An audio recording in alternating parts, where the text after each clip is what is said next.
ভালো করে করবো। আসবে, ঠিক আছে, বাস থাকবে।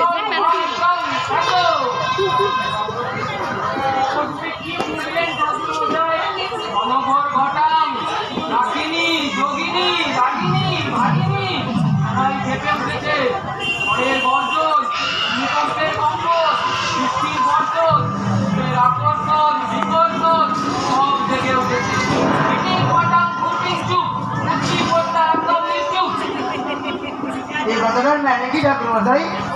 মহামন্ত্র মানে জিজ্ঞেস করতে নেই বৎস, মানে ঠাকুর মশাই এখন বললাম ছেলেগুলো কি হবে? তাই তো মন্ত্রের মাঝে বললাম রে পাগলা, বললাম অবস্থা যা হয়েছে ওকে না শেষ পর্যন্ত এ বাড়ি ছেড়ে পালাতে হয়।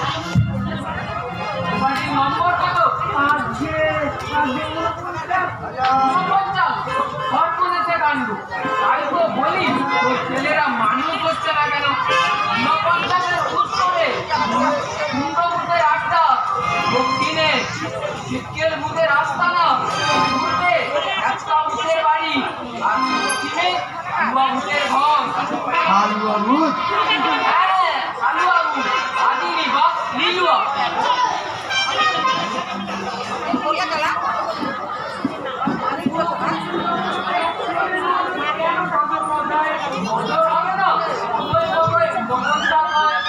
তাই দিকে নয়,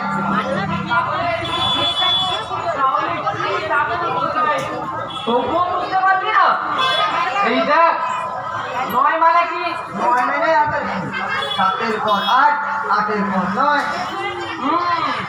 নয় মানে কিছুই নয়, মানে তোর ছেলেরা মানুষ হবার নয়, তাদের বুঝতেও হবার নয়। কি সাংঘাতিক কাণ্ড! আরো আছে, নয়ের আগে কি আছে? 4। হ্যাঁ, 4। একটা শূন্য ওপরে লেখ, আরেকটা শূন্য নিচে লেখ, দিয়ে দুটোকে দেখিয়ে দে কি হচ্ছে? 4। তাহলে দেখলি 4 আসলে হচ্ছে দুটো শূন্য। শূন্যের দাম আছে নেই তো, তবে সেই জন্যই তো তোর ছেলে বিদ্যেও শূন্য, বৃদ্ধিও শূন্য। আচ্ছা, রায়বাবু যদি তার ছেলেদের নিয়ে আমাদের বাড়ি থেকে থাকে তাহলে? ওদের বাড়ির নম্বর কত? 96। তাতেও হবে না, কিচ্ছু হবে না। কেন? 96 মানে কি? 9 আর 6। হ্যাঁ, ওখানে গেলে কম 9, 6 হয়ে যাবে। আমি তো ভাবছি আমার 9, 6 করতো, কিন্তু বাড়ির লোক বলছিল এত আপনারই মাথায় কিছু জানতে পারতাম না। বুঝতে পারে না তো আমায় ডাকে, কে ডাকে না? জাপান, রাশিয়া, আমেরিকা, পাকিস্তান, কে ডাকে না? বাপানে ছিল কি আপনি এত সব জায়গায় ঘুরেছেন? এমনি কি আর ঘুরছি? আজ ফ্রান্সে গিয়ে ভূত তাড়িয়েছি, কাল শুনতে বেটা রাস্তায় গিয়ে হাজির হয়েছে, আমিও সঙ্গে সঙ্গে রাশিয়ায়। অমনি ভূত বেটা দৌড় লাগিয়েছে চীন, চীন থেকে জাপান, জাপান থেকে আমেরিকা, এইভাবে ভূতের পিছনে ছুটেই চলেছি। আচ্ছা বল দেখি, তোরা আমায় কি নামে চিনিস? আজকে চটপটে নাম দিয়ে ভূত ভূতাম। চটপট বলেই তো আমার নাম চটপটানন্দ ভূত ভূতম। তবে এ নাম শুধু বাঙালিদের জন্য, এক এক জায়গায় আমার এক এক রকম নাম। অষ্টধরে শতনাম? প্রায় তাই। যেমন ধর, রাশিয়ায় আমি চটপটস্তি ভূতম, জাপানে আমি দুবাই পাইনামা, আমার নাম জাংভুচুং, আমার ডাকে দুবাই লামা বলে। পাকিস্তানে আমি হলাম চটপটালি ভূতম্ম, আমেরিকায় আমি জন চটপট ভূতগণ, আফ্রিকায় গিয়ে আমাকে বুঝতে হবে কুটুম্বানা। যত শুনছি ততই হবে। সকলের প্রথমে কান গরম হয়, কারো কারো গা গরম হয়ে জ্বর আসে, কারো বা মাথা গরম হয়ে এই ভারতবর্ষে আমার এক নামে পাবি না। দাক্ষিণাত্যে যাও, সেখানে আমি ভূতম পাড়াও। মারোয়াড়িদের কাছে আমি হলাম ভূত ভূত চটপট। দিল্লির সরকারি মহলে আমি হলাম ভূত বিভীষণ।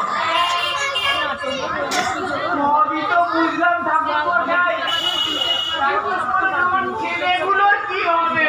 আমি থাকতে ভাবনাছি ওই যে চারটে ভূত, কুমড়ো ভূত, পিকেল ভূত, হ্যাঁসা ভূত, হালুয়া ভূত, ওই চারটেকে ধরে একেবারে সাহারা মরুভূমির বালির তলায় পুঁতে দিয়ে আসবো, তাহলে আর কোনো চিন্তা থাকবে না।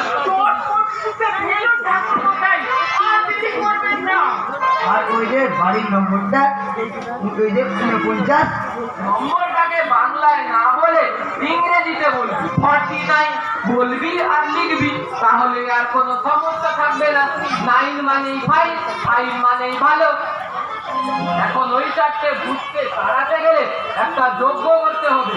যজ্ঞের জন্য চাই 100 কিলো কাঠ, 50 কিলো ঘি, 25 কিলো চাল, 12 কিলো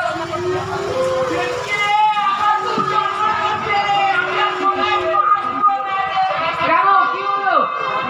সারাদিন ধরে আমরা একতলা বাধা দিয়ে মুড়ি খাচ্ছি, আমাদের চোখে দই দিয়ে আর রাজস্থানের ভাত খাচ্ছি, লোকের গর্দ এখন সহ্য করতে পারে নাকি?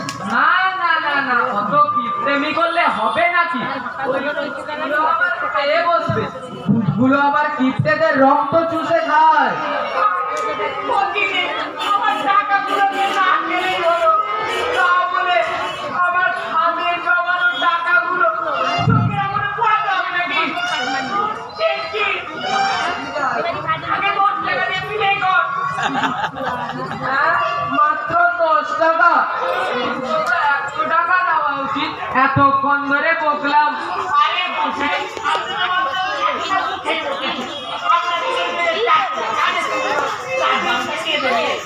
বরং উল্টে আপনাকে আমাদের 200 টাকা দেওয়া উচিত। হ্যাঁ, আমার পয়সা দিতে হবে। এখান থেকে আমি বিদায় নিচ্ছি। ভাই ব্যাগ খুলে বেরিয়ে আসছে, আমি জামা প্যান্ট করে আসছি। কোন জামাটা পরে যাবো? গেঞ্জিটা কোথায় আমার? অফ করে দেবো।